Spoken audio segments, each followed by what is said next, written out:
Hello everyone out there, it's X-Wing Band. I want to give you a quick video on the insides of my Graflex saber that I've been working on for a bit here.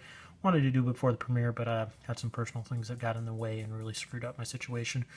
Anyone can do this really with a good hardware store, a Dremel, drill, soldering iron, and that's about it that I used. I got some of the acrylic discs from the Custom Saber shop.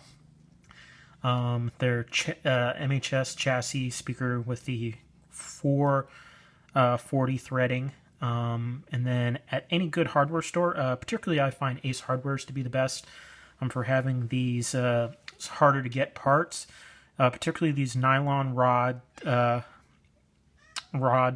go over the 440 and insulate it against accidentally touching anything. But basically, I adapted the recharge port setup for the chassis from the Custom Saber shop, and I found a nylon, I think they called it a bushing or whatever at, again, an Ace Hardware store that was able to space and fit into the recharge port hole, so I was able to use the same exact ones. Otherwise, I drilled a small hole in there. There's an LED left over from one of my Luke Return of the Jedi sabers. I turned down a recharge port, and by turned down, I mean I just chucked it up in my drill and quickly took some material off the top of it. Otherwise, really, it's just sandwiching these discs. I happen to use a grommet.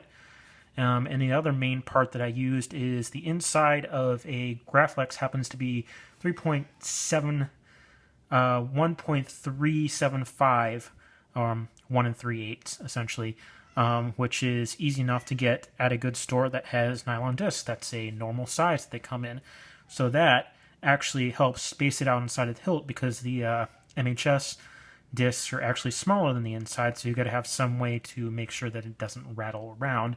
And this requires that all I have to do is slide that in there, and it will actually space itself out. It's great because then I don't have to do anything else special. I can slide in and out, no problem. The rest is, that's an O-ring I got from a kit. I'm zip tied my batteries that I made a custom pack together, and that's about it. So I'm just going to boot it up real quickly here and show you what's going on. And there you see the nice little LED. So when I pull the bottom half off the saber, you'll be able to see that idling.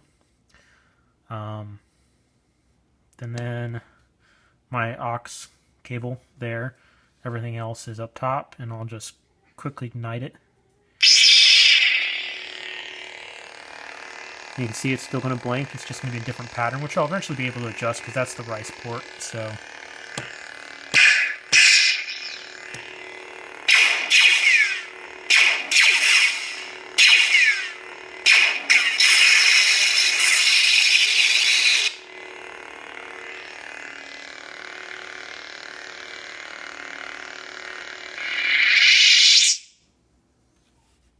and that's it. Thanks everyone. I'll show you when this is inside the saber shortly.